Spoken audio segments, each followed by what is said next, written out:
Hello, my name is Emmy.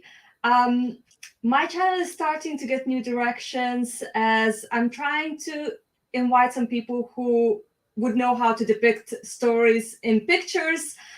So that way, both illustrators and writers can sort of bridge over. And this wouldn't have been possible if this amazing guest wouldn't have agreed to come over to have a chat with me today.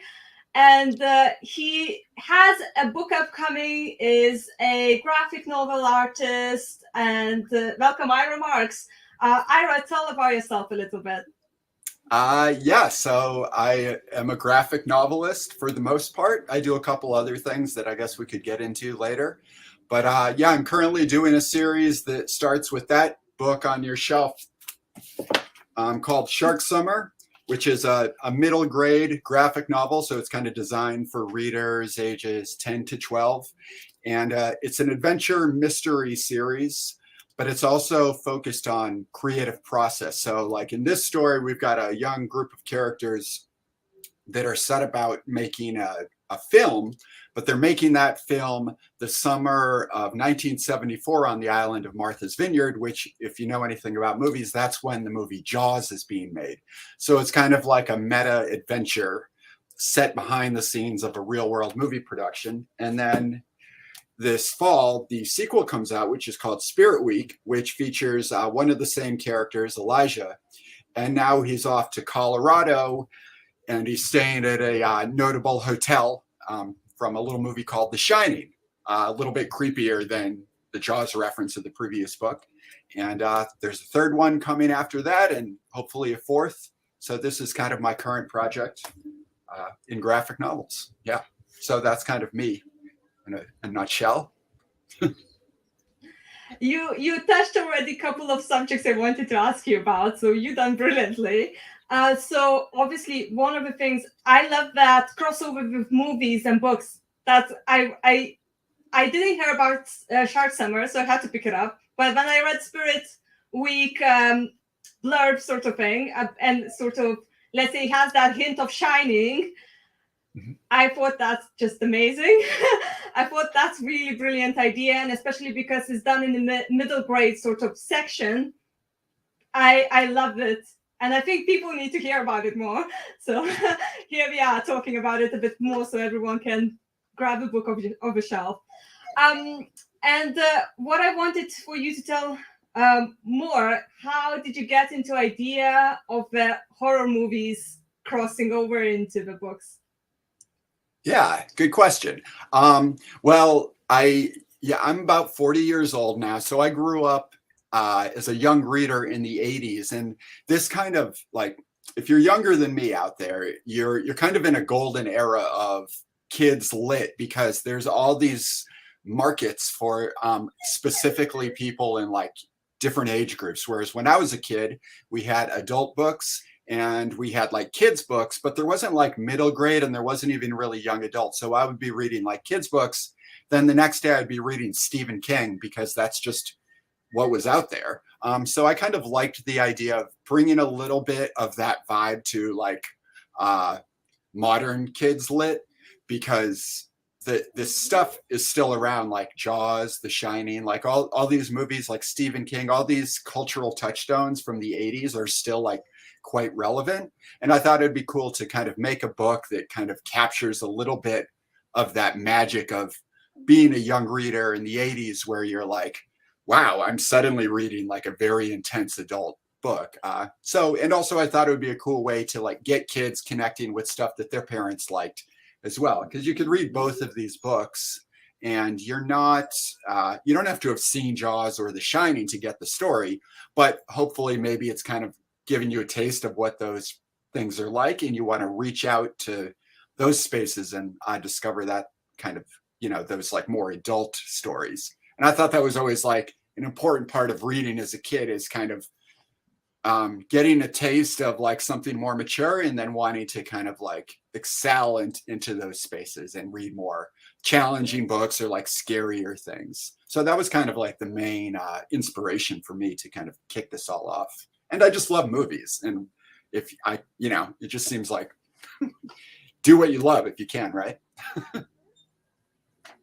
Well, I personally, like I say, I love the Hollywood touch in it, right? Uh, Yeah.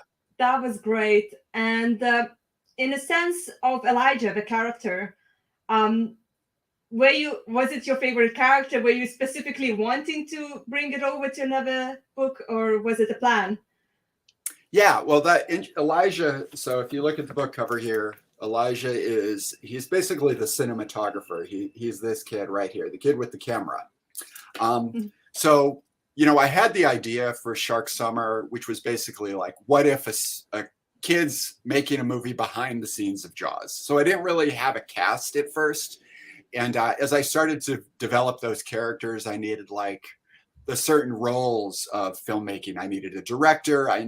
It's kind of a documentary, so I needed like an interviewer. I needed a cinematographer. And Elijah became the kid with the camera, but not necessarily the kid with the story. So he was kind of a great viewpoint because he loved movies. He's got like a really positive attitude, and he is really committed to like strong friendships. And just to be honest, those aren't character traits that I naturally come up with. I usually write like darker, interior, like brooding characters, like the girl Maddie on the cover.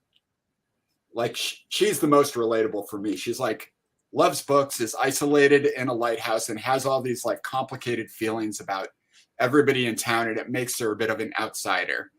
So that was like the character closest to my heart. But my editor was like, oh, Elijah is the key to this story working because he brings a little levity and his attitude is so positive. He propels the story forward without letting it get too dark and brooding.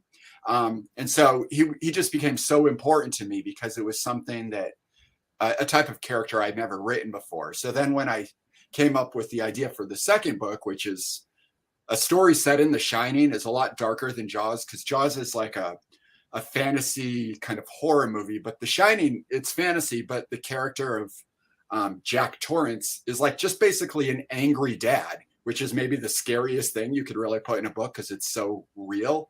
And a lot of kids like grow up with a presence like that in their life. So Elijah became like a great way to enter that world, but kind of lighten the tone. So he's going to be the character that sticks around through the stories.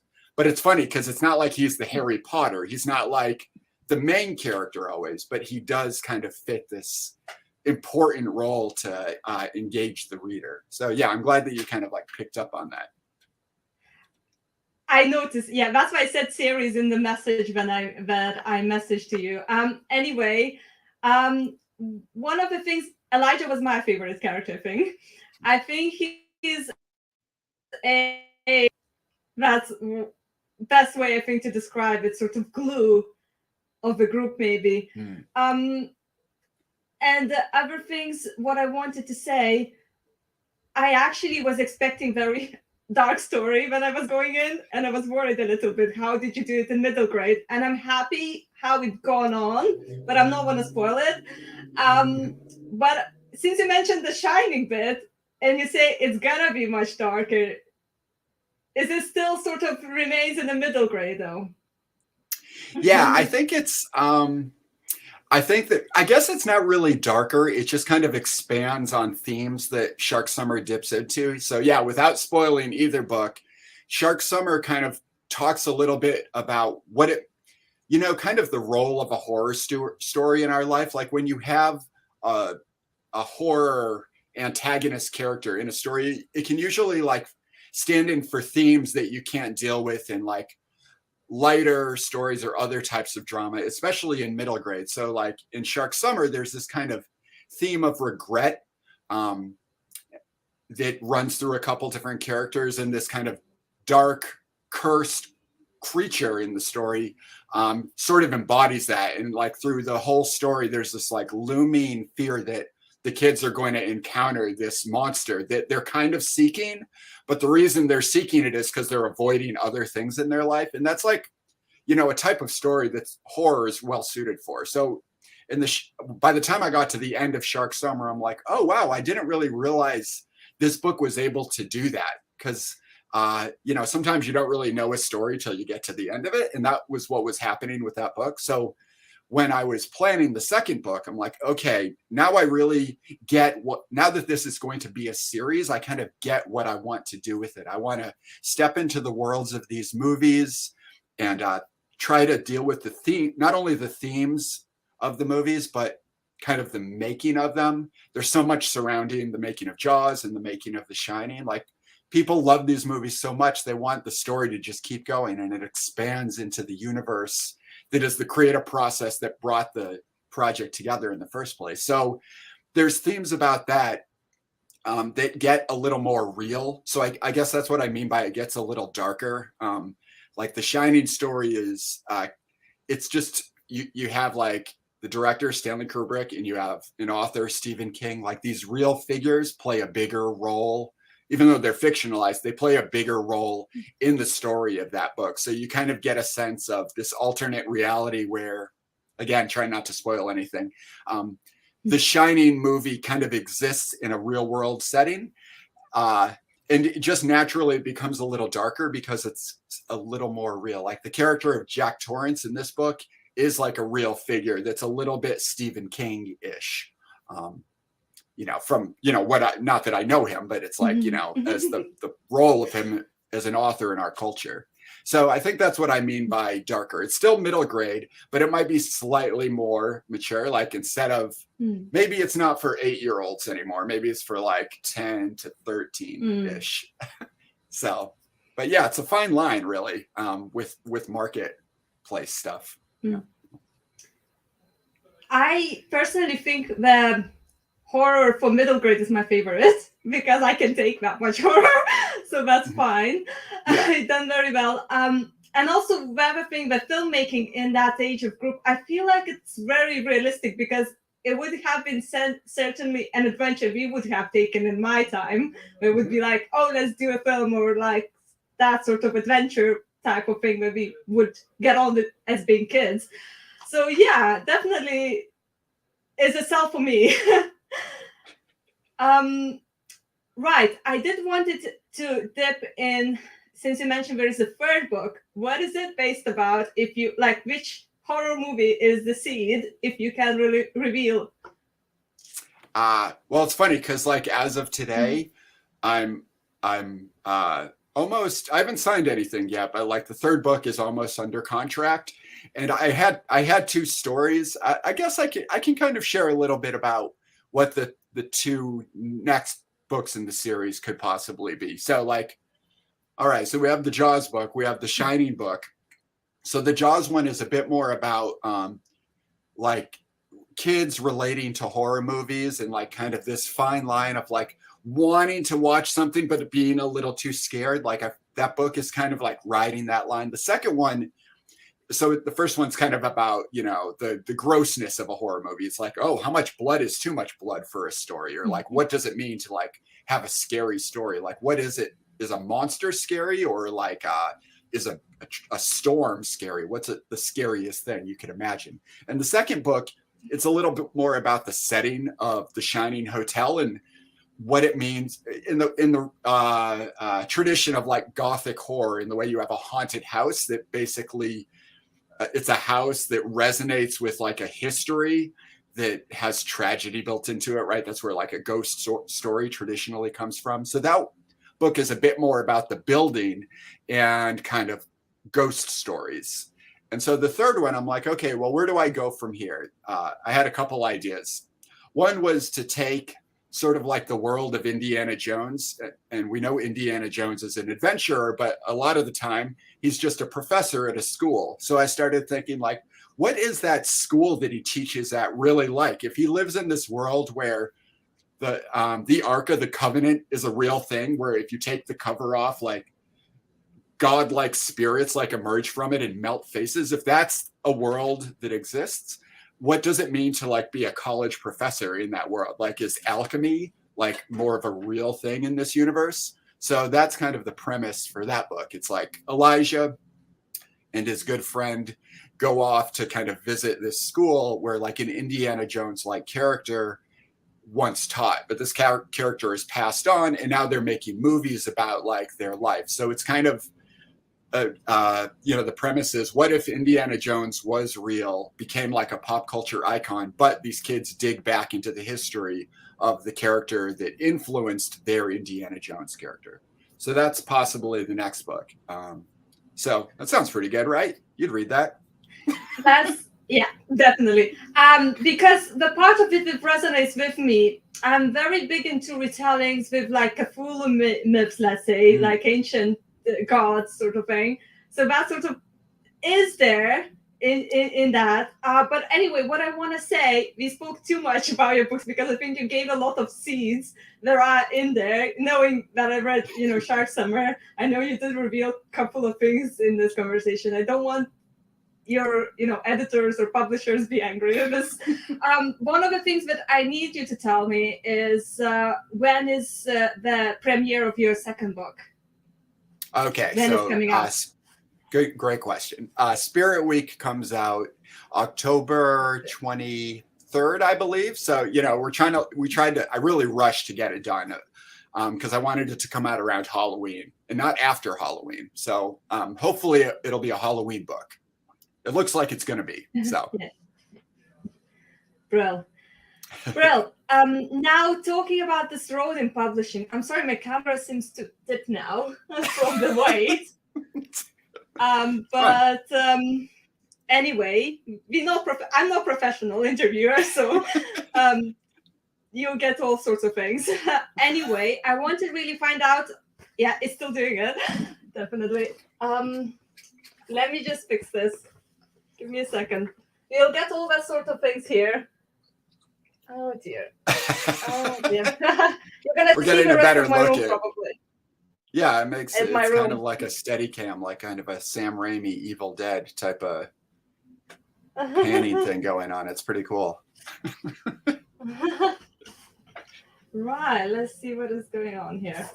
For a moment. Okay, so what I wanted to say is because I'm actually having like a channel that is based on writers, we are actually interested. How did you break into publishing? Yeah.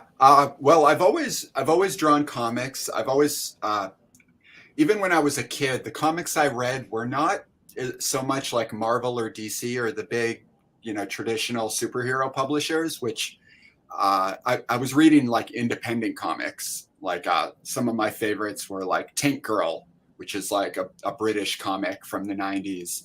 And that was like a book that was, it was a two-person creative team for that. They had a writer and an illustrator. And one of them went on to like do the Gorillaz project, like make those music videos and stuff.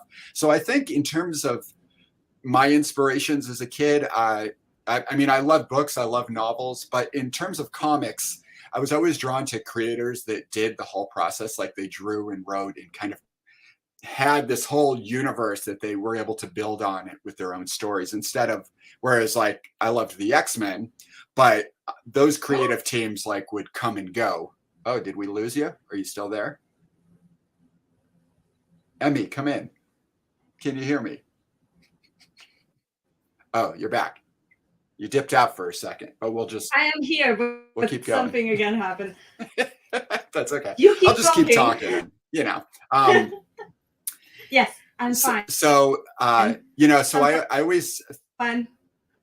We're good? Yeah. Okay. It's fine. Yeah. Okay. Keep going. All right.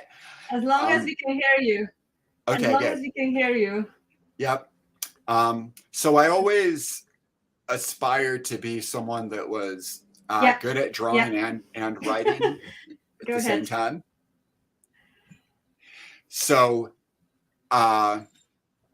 getting into publishing, I was pitching my own projects as like, I pitched some like illustrated novels and some graphic novels, but I always wanted to be in control of both aspects of that. And I'd done a lot of educational comics. That was like a little niche that I'd found for myself with my work. I think I'm good at translating a script and kind of building a story that's engaging for a young reader out of more like complicated or bigger topics. In fact, Shark Summer is kind of a lot of that. There's a lot of like insight into what it takes a movie kind of sprinkled into that story. Because before that, a lot of my work had been like science comics, and I was getting contracts for that stuff while I was trying to pitch my own work and build my own career with my own fiction. And now it's kind of coming together. I'm able to kind of do both. I can tell the stories in this Shark Summer series, and also I can do like science related projects. So I do have that kind of other aspect of my work. But yeah, in terms of like talking about writing, I do write my stories out completely beforehand. Like I scripted all of Shark Summer before I really drew any of it. There was some sample art that I had to make for the pitch, but I wrote out a plot synopsis from beginning to end, and then I script out the dialogue for the whole book. So you could almost like sit and read it as a play. There's like stage direction and everything before I actually start to thumbnail and sketch and draw and ink and do all the other stages of the graphic novel process. Because yeah, I mean, I just really love writing. So for me, it's a way where I find my characters at a deeper level than if I just start drawing them.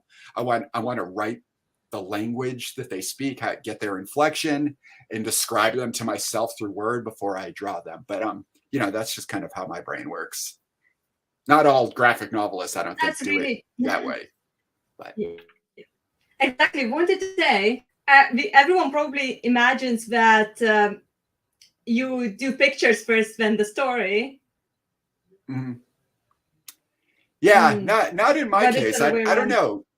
Yeah, I think it's kind of interesting because graphic novels, the market, the industry is still fairly young. Like it's, in fact, a lot of the reference points, like when I want to learn to be a better storyteller, I read how-to books by novelists. Like Stephen King's On Writing is like a big one for me. There's not a lot of reference points for how to be a great graphic novelist. There's a couple books, there's a couple people. There's Scott McCloud, who wrote a book called Understanding Comics, which is a very philosophical take on like sequential art. But in terms of like literature is always the place where I go to like study the craft of storytelling first and foremost, simply because it's like better documented.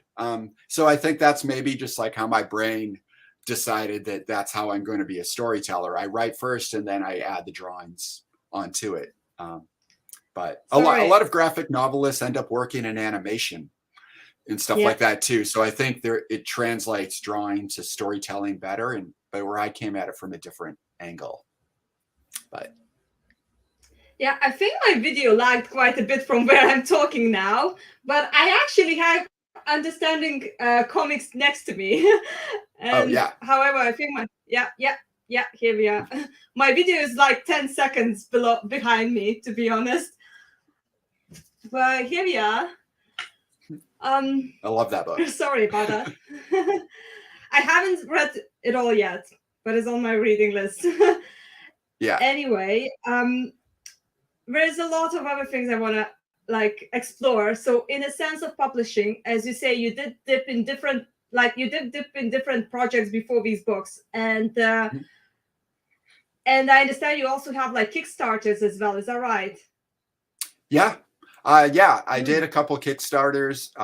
Well, I went to college, not for illustration, but for commercial art. So I actually have a pretty good background in like publishing production. Like I know how to use Adobe InDesign and set books up, and you know, I know how to build a font. Like I've made a bunch of fonts in my life.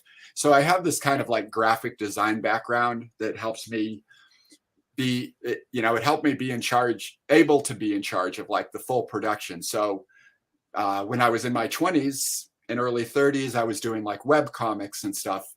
And eventually I'm like, oh, I have a good enough audience where I could kickstart some of these stories and turn them into like, you know, real tangible objects. So I kickstarted like a hardcover version of my web comic, which was called Witch Knots, which was like a fantasy story that never really ended. I was doing it kind of as these short, like serialized strips, kind of in a classic comic strip, newspaper comic strip format. And I just kind of let the story continue and spiral and see where it went. And so I published like a collection of those through Kickstarter.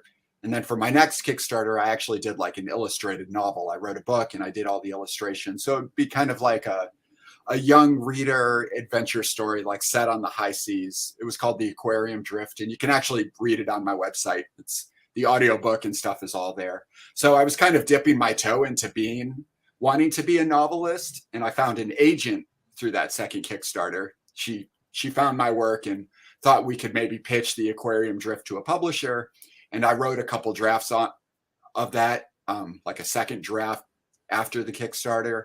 And I spent like 2 more years trying to develop that project for like a major publishing house, and it just never really caught on.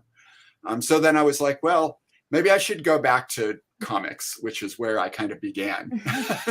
And from there, I pitched. Yeah. Yeah. Go ahead. Oh, I was just saying from there, I just kind of ended up at Shark Summer. But I did have this window of thinking I wanted to be a more traditional novelist / illustrator. And it was straying a little too far from what I was good at, which is really comics. Mm-hmm.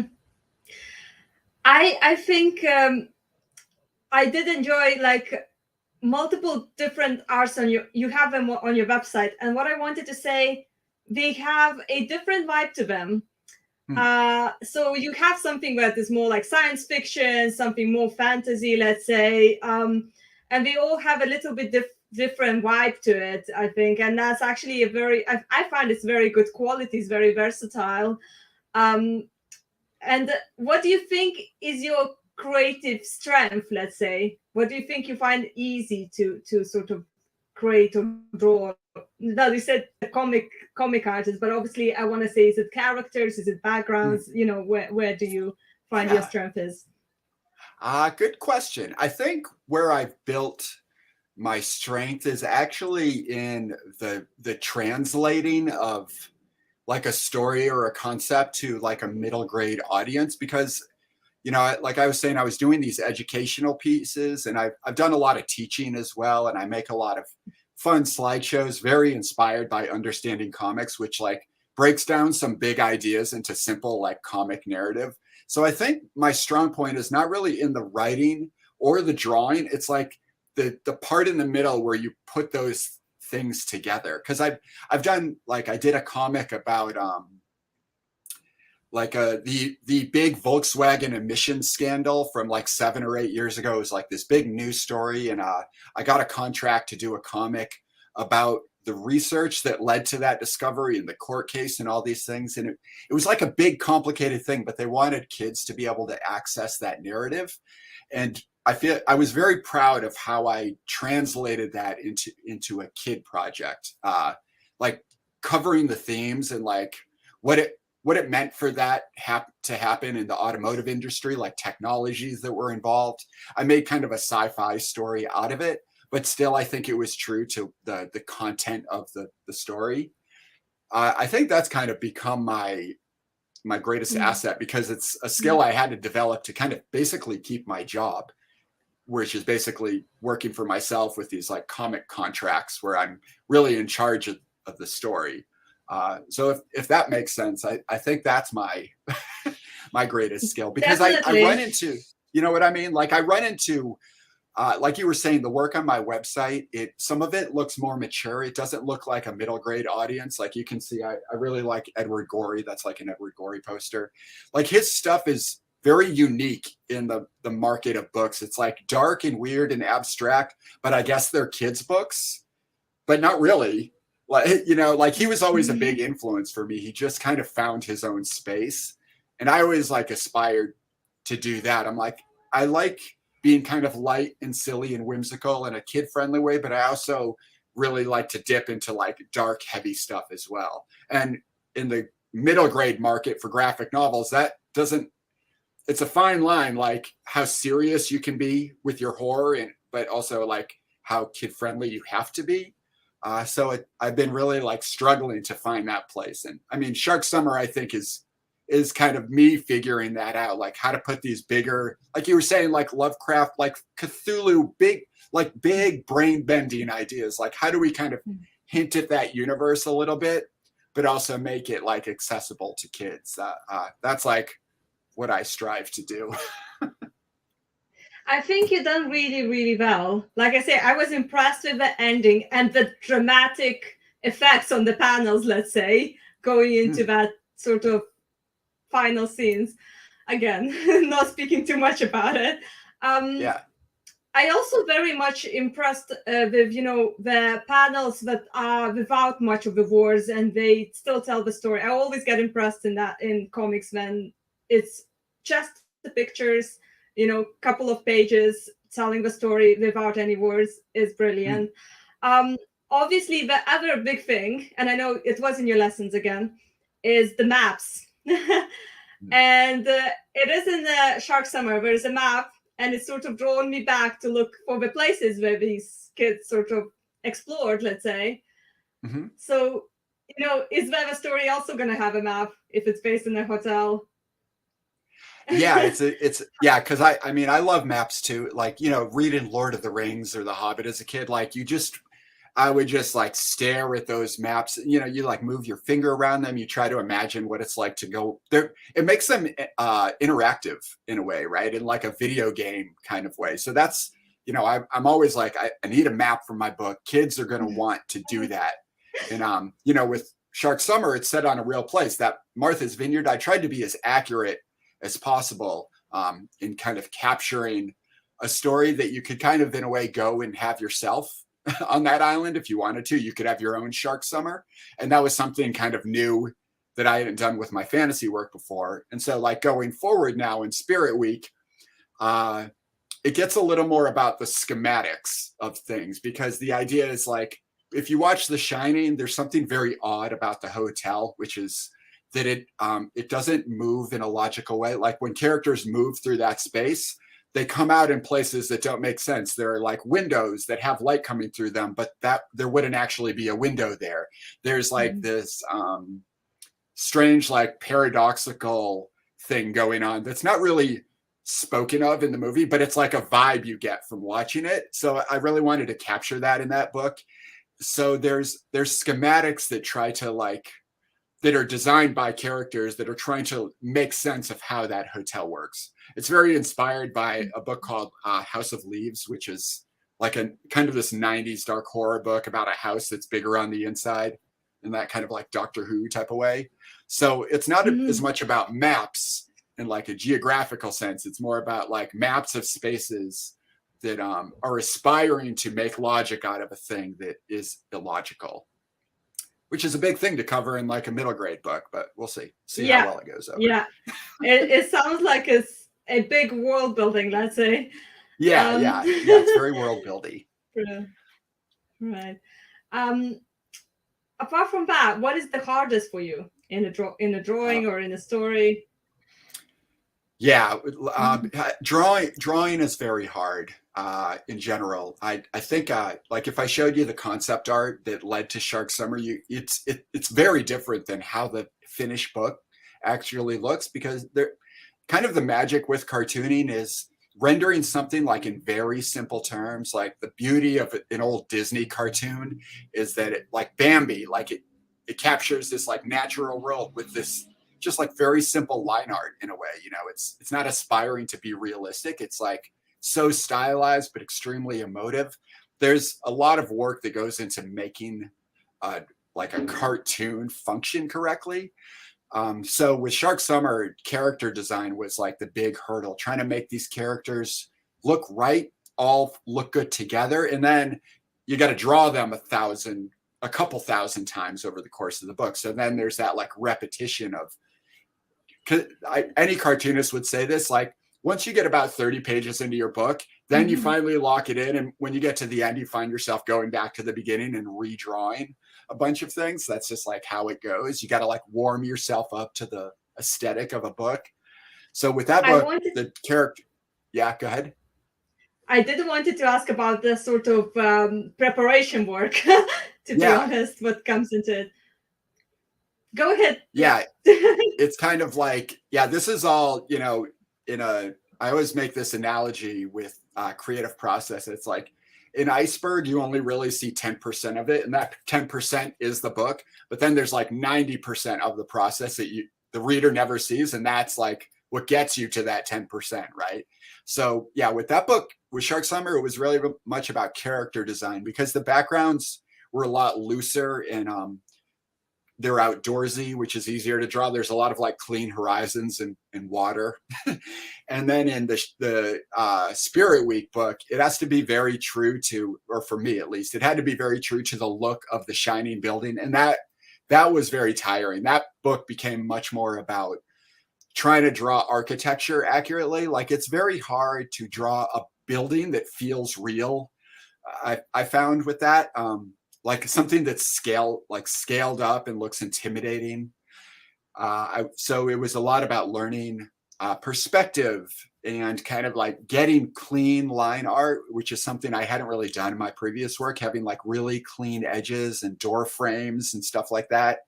In the past, I was always like loose with that, but with like the look of The Shining is so geometric and symmetrical, I couldn't really do it freehand in the same way. I had to use a lot more like ruler guides and stuff. So that book became like way more technical. And it was very exhausting. For the next book, I'm going to try to move away from some of that stuff and kind of find a looser, happy middle ground. Because, you know, there's always like a practicality, whether you're drawing or writing. You're like, well, I want to keep doing this for a career, but I can't exhaust myself with each project. Like, how do I manage my my style and energy resources best to meet a deadline, but also make something awesome? You know, it's tough. Yeah, I definitely, that's gonna be on my list definitely to get the Spirit Weeks. Like I say, sounds amazing. And in a sense, obviously, you say we only see like a tip of the iceberg. How much, you say there's a lot of character building and all that, like character designs and all that. So like, do you actually, how much of the concept art do you have to have before even starting, really? For my own sake, or for the publisher to see? For your own sake. Okay, well, yeah. That's another one. Right, yeah. Right? Well, with the first book, with Shark Summer, I had a really, I didn't really have a reputation in the industry with that, in that market. So I had to really kind of like sell them on the idea. And a lot of that was like doing research into, books about the making of Jaws and gathering photos. I do a lot of like making Pinterest boards and like getting books that are telling stories from behind the scenes of stuff. Like I read a lot about the making of Jaws. There's a book called The Jaws Log, which is written by the screenwriter of Jaws, who was there like on set the whole time, because they were always like adapting the script like the night before. So I got a lot of great stories out of that book that I could use to kind of let my characters enter into. Like, that's something was interesting about writing a story in a historical world, was a lot of the reference and like world building and concept art was inspired by like these real moments, or like stories of real moments. Who knows how exaggerated they become over the years. But so that was kind of the bedrock of doing concept art. And then from there, I would start drawing, scenes like, in Jaws, the shark is a big animatronic, like pneumatic tube filled rubber costume, right? So I had to like kind of learn to draw that and figure out how that thing worked, because I have this scene where a character interacts with it and it's kind of this little like action scene moment. So a lot of the concept art was really about like, how do I stage a scene? Spielberg's a big influence for me. And if you know anything, if you watch his movies, they're always, you can tell he really just plans everything out, because when the camera moves through the scene, everything is responding in kind of not clockwork exactly, but like it reacts to the camera coming into it, which it all needs to be designed beforehand, right? So a lot of my concept art is like staging of stuff, and more so than drawing a character or like designing a set or something, or designing a background. Like, I really want to be able to move my visual camera through a space. So I do a lot of staging. I could stand to actually do more traditional concept art of like just drawing scenes from the story, or like designing my characters so that I really get them. But I get so caught up in kind of the filmmaking process and like moving a camera through a space that that's where a lot of my pre-planning comes from. I think that's really, good in case in the future you get a movie deal. Yeah, who knows? That'd be nice. Right?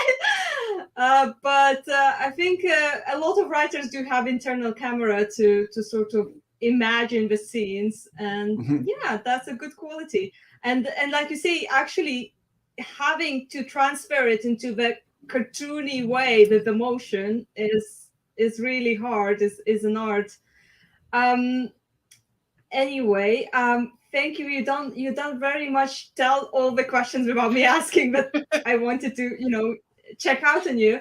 Um, right, in the sense of people who work more with illustrations, do you have any advice for them in sort of preparing portfolios or for the publisher? You mentioned that in the first part. Do you have any advice on that? You said obviously Pinterest, a lot of people do it, but yeah, any preparation they should need?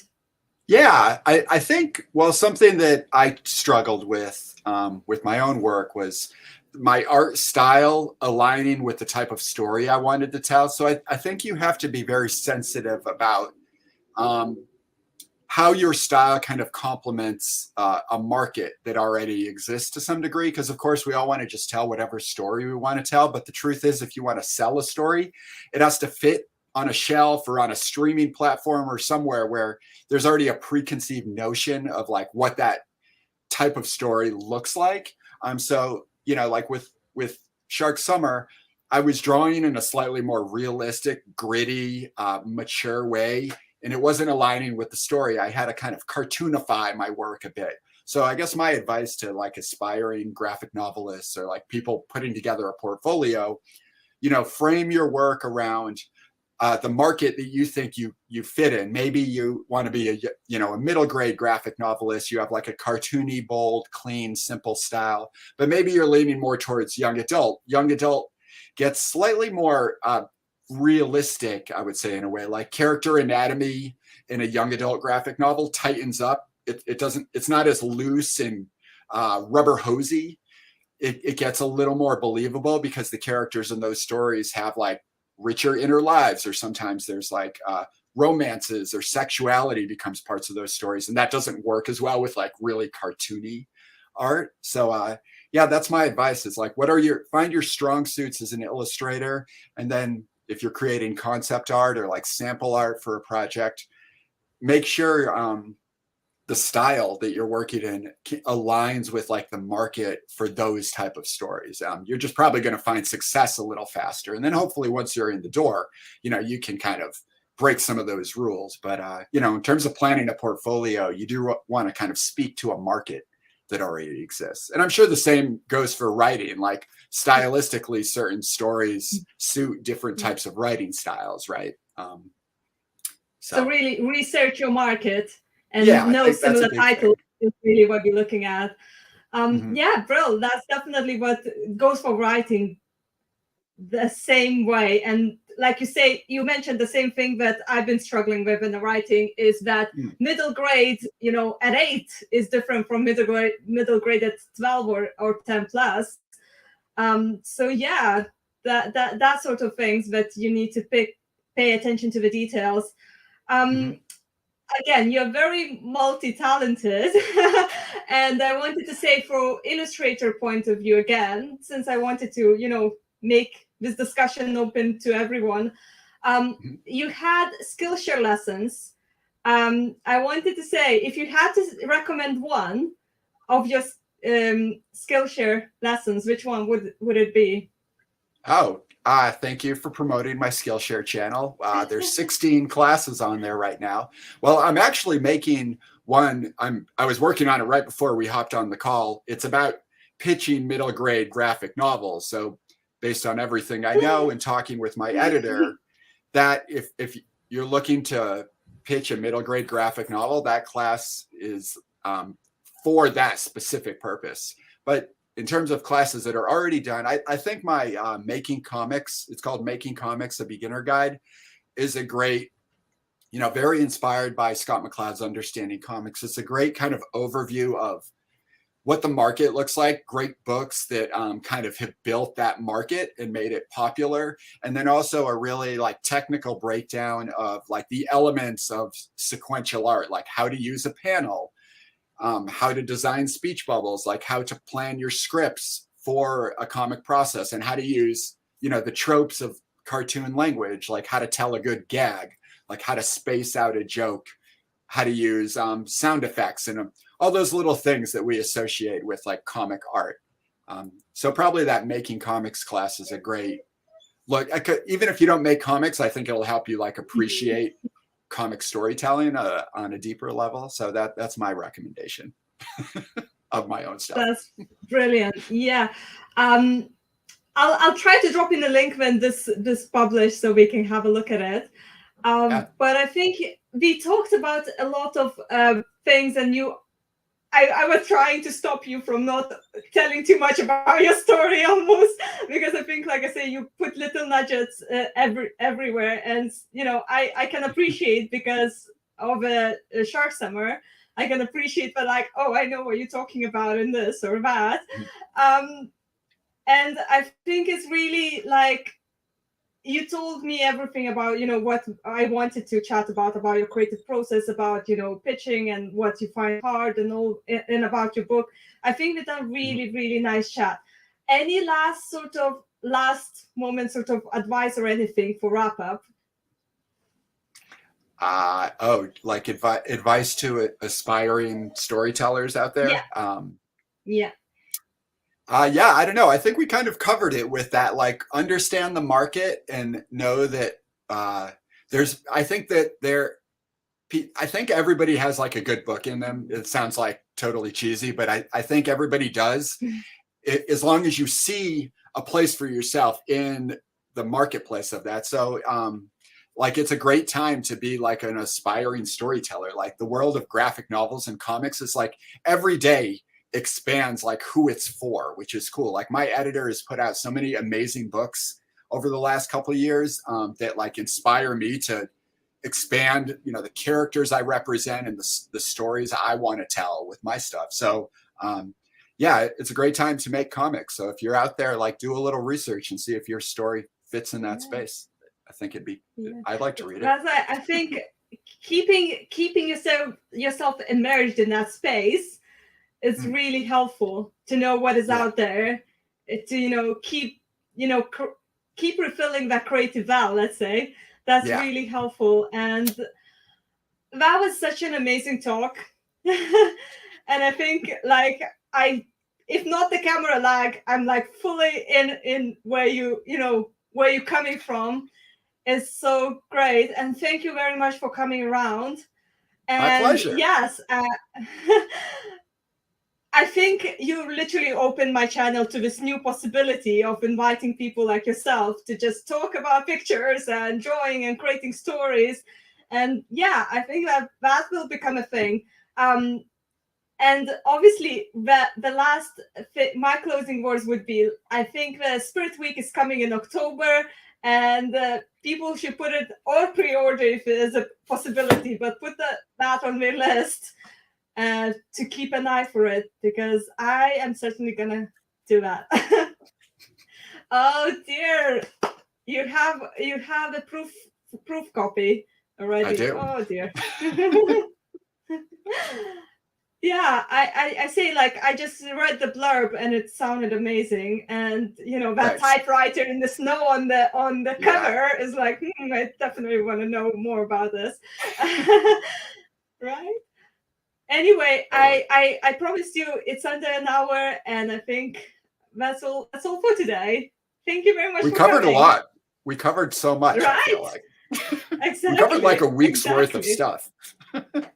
Right? Exactly. Now everyone has to digest. Yes. Yeah, okay. Yeah. I'll stop here.